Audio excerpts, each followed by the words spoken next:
What is up guys, Stu here. And in what is proving to be one of the biggest plot twists of 2017, this isn't actually a late review. In fact, it's an early review. Holy yeah. Early this month I managed to get my booty over to the Sundance Film Festival in London, which was only on for about 4 days. Only one free day. Luckily it landed on the final day, which meant I could go and check out A Ghost Story, which is a film I've been incredibly excited for ever since it was announced, ever since the trailer was released, and ever since A24 were attached to it. Because A24 are fucking... Now, I'm not saying that I dream about being with the physical embodiment of A24's production company. You can read that if you want. Okay? I love them. But anyway, yeah, Ghost Story. Let's talk about that shit. So Ghost Story is the latest film from David Lowery, who I haven't actually seen any of his work prior to this. So this is my first experience of him as a filmmaker. Previous to this, he did the live-action remake of Pete's Dragon for Disney, which I never saw. So it might have been good. Who knows? But I'm now going to go ahead and watch his filmography because, dude's talented, guys. This is a really, really wonderful, special little gem. Loved it. So if you haven't heard about it, honestly, I think you're probably better off going into the film not knowing much about it. So I will keep this as minimal as I can as far as plot descriptions go. But the film is basically about a guy who dies, wakes up as a ghost, and we just follow his ghost as he comes to realizations and discovers things about dying and moving on. How's that for the most vague you can get for a plot description? I will collect my award now. Anyone? That award doesn't fucking exist, does it? Jesus. But yeah, starring in the film as our two leads are the wonderful Rooney Mara, who I cannot express to you how much I love that woman. So there's that. And also Casey Affleck, who is proving to be a fantastic little actor at the moment. Manchester by the Sea, still... Oh. But yeah, they basically play the central couple in the film. Rooney Mara is the more prominent of the actresses in here because, to be honest, Casey Affleck is in the film for about 4 lines, if that, and I don't think that's a spoiler, but just don't expect, like Manchester by the Sea, Casey carries the film. But I mean, he is good doing what he does in the film. He does exactly what he needs to as his character, and it's fantastic for that. He just sort of pops up, does his usual Casey Affleck, talking quietly, slightly higher pitch than you expect to come out of his mouth, and at a very monotone level, which works. Oh, come on, guys. I'm Ben Affleck's brother. I'm the better actor of the two of us. That was my Casey Affleck impression. Moving on swiftly. But Rooney Mara, as usual, is fantastic.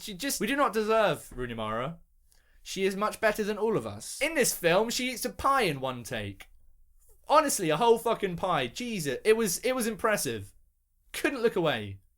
Made me really hungry and then simultaneously made me feel really, really sick. But no, she's fantastic. Gives one of those very quiet performances, which some people use as negatives against actors. I don't agree with you at all. I think some of the best performances are quieter ones with very few lines. And Rooney Mara is fantastic with what she's got here. So performance-wise, everyone does a really fantastic job. But the thing that really blew me away about this film was the direction from David Lowery. I just think so many decisions have been made here that just work so well, but weirdly almost don't work. There's a lot of stuff in this film which seems to be pushing a little bit too close for my liking, to almost being like, okay, you're losing me a bit here. But it luckily manages to steer clear fully of that, and actually makes it all the more interesting for that. So I'm just very excited to get into this one. And the main thing that surprised me and that I actually love so much about the direction here is that this is a very, very quiet film. Very quiet. I don't know what I was expecting, but I certainly wasn't expecting this to be a, basically, for all intents and purposes, silent film. Because when you really get going in this film, there's a lot of time dedicated just,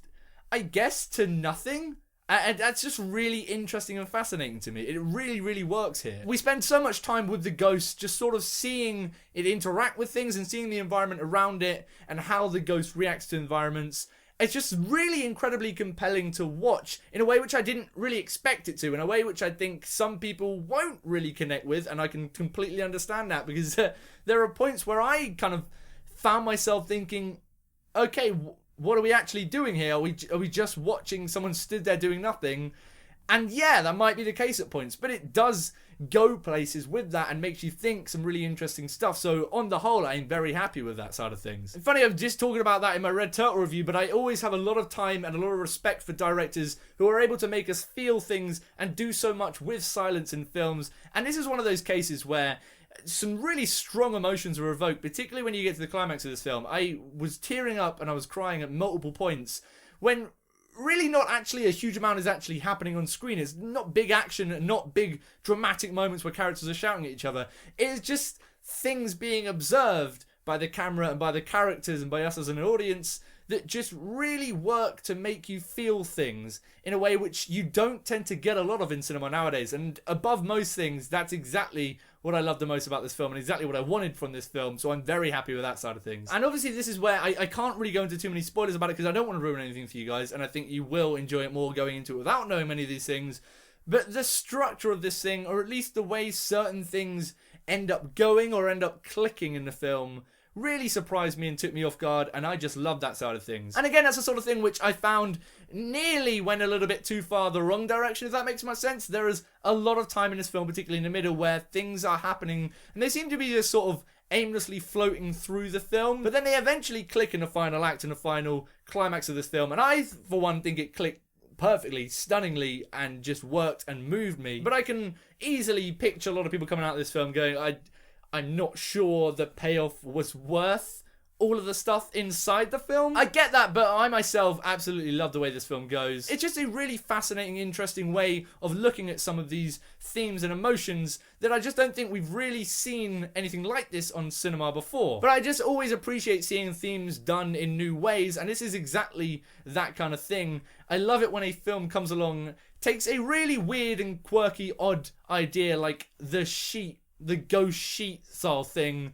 and just makes it so much more different to what you'd expect from it. Because, I don't know, I saw the poster when this originally came out, I was like, is this a joke? Is it like a parody? Are they taking the piss out of horror films? But it actually ended up being used in such an incredibly interesting and subversive way. Fucking just loved it. It's hard not to be amazed by just the genius of it all. I honestly, I was blown away by it, and I was fascinated listening to David Lowery talk afterwards in his Q&A. The guy's awesome. I cannot wait to go check out his previous films. I mean, I know Pete's Dragon isn't going to be as deep as this. Hard to imagine, like, a big green dragon and a kid being like, death, we all die.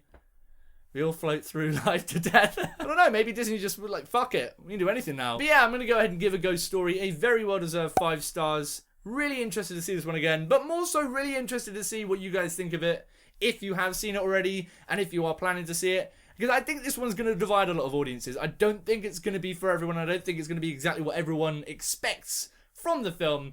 And so that's just exciting to me, seeing what everyone's going to be thinking. So if you've seen it, let me know what you thought in the comments below. I'd love to discuss that shit. And as usual, if you like this review and you want to see me talk about more shit, please go ahead and click subscribe. Social media links are in the description below, so click one of those and then click follow, because you've got no other choice in the matter. But until next time, stay beautiful, motherfuckers.